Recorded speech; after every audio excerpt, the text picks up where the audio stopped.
favorite sports show. We got the natural in the building. No doubt. AG on assignment, D Strange. We're gonna get right into it. The Giants rookie quarterback. I know this is a Giants fan, so I see some glimmer of hope in his eyes. I don't know what it means though. Let's get into it. What do you feel, man? What do you feel about your rookie quarterback? Okay.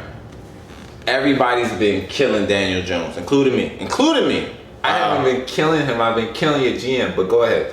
It just looked like all the signs were pointing to this was not going to be a good pick, right? The expectations were extremely low. Now, what he's done is put himself in a position where it looks like there's a quarterback competition now. Eli Manning came in to absolutely squat in that game, exactly what everyone's been seeing him do for the past couple years. Daniel Jones came in there and gave us some hope. Drove us down the field. Against the Jets, still first team defense, so it's not like he did it against scrubs.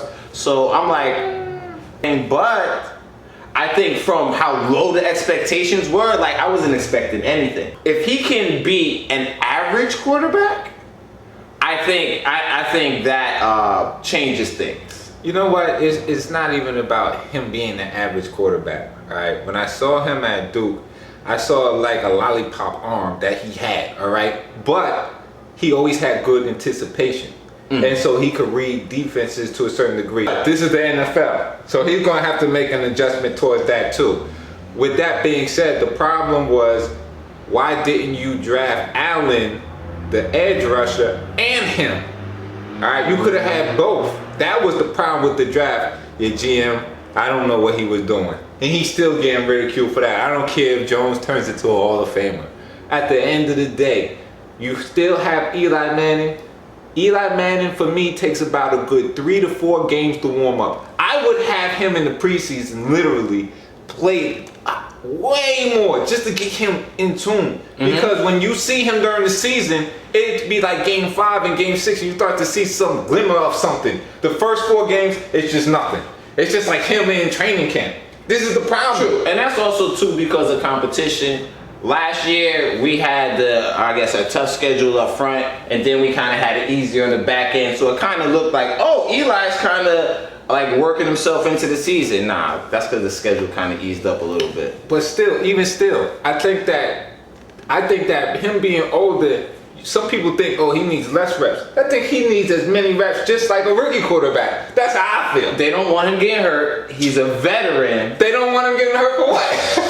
Why not? I said the only way it looks like Daniel Jones is going to get a shot in the beginning of the season is if Eli gets hurt. He never gets hurt anyway. And Eli never gets hurt, and I don't want to wish Eli to get hurt, but I do want to see Daniel Jones play. So I don't want to see him play either. I don't care. At the end of the day, Eli Manning could play. It doesn't matter. Your wide receiver core stinks, all right? And this is what it comes down to. But at the end of the day, Daniel Jones looked pretty good, and so we'll give him that for the night. But Eli Manning, that pressure's on, bro. That pressure's on. We're going to see how you do with this. You know what? Let's see the next time the Giants win a Super Bowl. You talk about the pressure on. Ain't no pressure. All right? We'll see about that. Jungle, baby.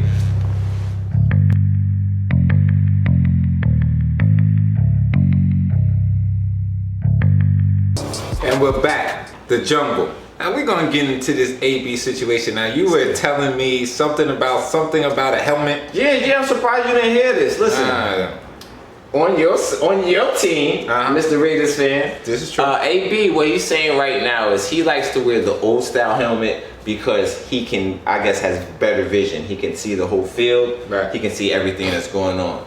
But the NFL has banned his old style helmet. Right. So what he's gonna have to do is wear the new style helmet, which he does not want to do. He's filed a grievance with the NFL so he can wear his old helmet. He says he's not going to play football again if he doesn't get to wear his old helmet. So what do you think about that? Listen, now, playing sports, a lot of people don't understand looking from the outside in. But when you're in it, those little things can affect how good you play. You would think little stuff like that doesn't affect it, but it does. And when you're that deep into sports, you know that, okay, these things will affect me and irritate me to the point where it'll throw me off and my performance won't be top notch. So I understand what he's saying. With that being said, don't you have enough cachet or enough money to get a custom helmet? Or don't the Raiders, can't somebody make you a custom helmet, a different new age helmet? Like, this sounds nonsense. Like, the way I guess it's styled, it impedes his vision because it has to be a certain way because of the regulations for the NFL safety. Okay. So being that it's regulated a certain way, it messes up his vision. I'm sure that there's a custom way. Even if he says, I want a custom helmet, within the rules, I am sure there's something that can be worked out. I don't want to hear this, I'm not playing football anymore. Didn't somebody just give you a big time contract? Yes, it was the Raiders, not the Steelers, all right? I don't want to hear this, I'm not playing no more nonsense. I get it, you know what I mean? These little things can affect your play. But stop it, man. Let me throw this in there. Listen, if you're a Hall of Fame wide receiver, nobody's disputing that he's going to be a Hall of Fame wide receiver, right? Okay. If you're that caliber of player, you got to find a way to make it happen. Allen Iverson, guess what? They took away that crossover. They called that a carry when he first came in the league. That was his main move. He could have been salty like the league is picking on me. Nah, you just adjust. You adjust and you make it happen. If you're that good of a wide receiver, you're going to make the necessary adjustments to make that happen. I mean, I'm just saying. There's been definitely a lot of pro-level, high-level athletes who have got their best thing taken away from them. Like Allen Iverson, guess what? You got to adjust. It's a different thing. Nah, it's not the same. I'm not going to give you that. At the end of the day, I understand what you're saying, but I don't think it's to the same context. Because it's a piece of equipment that you gotta wear. You saw LeBron James rip his jersey off when he didn't feel comfortable. He still played with it. He still balled. Right, he still got triple double. But he was saying basically, I can't shoot as well because this thing is on me now. Maybe somebody else is cool for you, but I'm gonna rip this jersey off right now. All right, that's what he did. He ripped it off. So I understand that certain things impede. It was uncomfortable for him, but he still balled. Alright, my point is, I understand it. It's just, for me, at the end of the day, something can be done. Just like with the LeBron James situation with the sleeve, something got done. Yeah, they wear sleeveless no more. Something can be done. I don't know. It feels like a nonsense topic. You know what? This just sounds like an outrageous topic. At the end of the day, AB, you're going to be out at the football field. What are we talking about right now? Get in the comments. Let us know how you feel about this AB situation. Is it just a helmet and should he adjust, or do you understand and think, yo, the NFL should let him wear his old helmet? Let us know how you feel. Jump.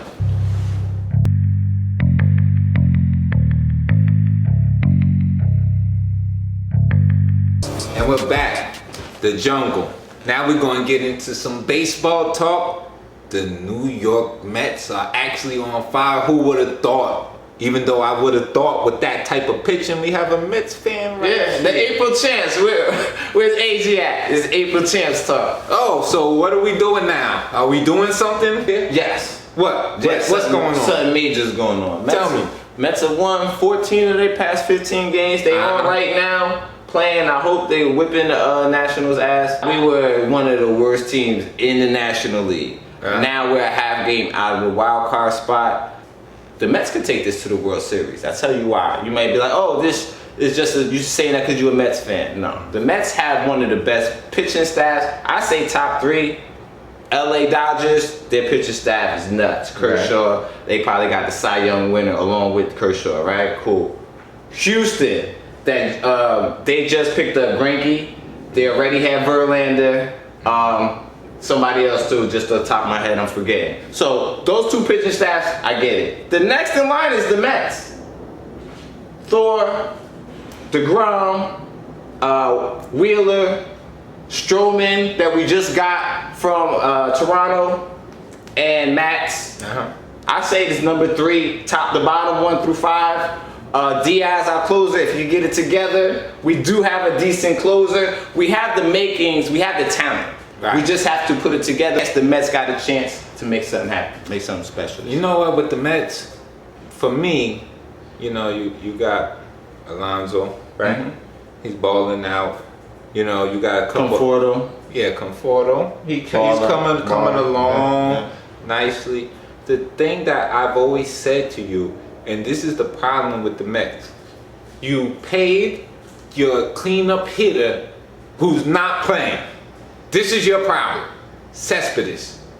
If he was playing and he was hitting, I would say yes. You paid him because he did sustain for a season and a half or two. He sustained them injuries too. Yeah, but you saw at his peak, y'all went to the World Series. If he comes back, do you say, I'm going to pay him?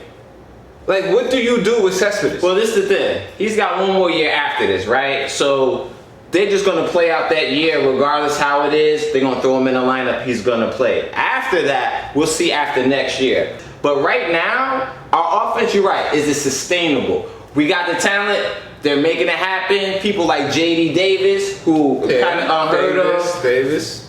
Batting close to 300, coming up with clutch hits. It's people like our lineup, we're filling the spots. Rosario, he's gotten better, a lot better since last year. So, I know you saying that, but I guess as far as the offense goes, and Alonso, we have a legitimate superstar Now, in the lineup. I give you. So, exactly, who actually is making more noise than Cespedes when he was in the lineup? But the point is to have him and Cespedes. He's right. Can we sustain the offense? Because we have the pitching, we have the bullpen, we have the closing talent. Can we keep up the offense? Listen, this is my point.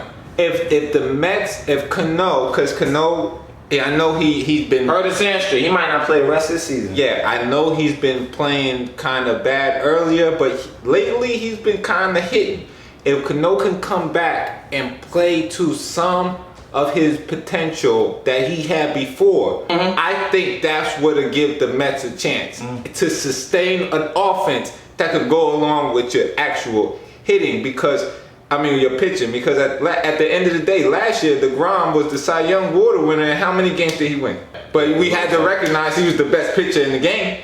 But your hitting was just so bad. I think the Mets, if they can sustain some type of hitting, they can actually sustain some type of leeway to maybe get to the World Series. It's a little stretch. Man, we got to make that postseason first, but it's looking very doable, way more doable than it was a couple weeks ago. Guys, get in the comments. Let us know how far you think the Mets can go this year. Do you think the Mets can make the playoffs? Can advance to the World Series?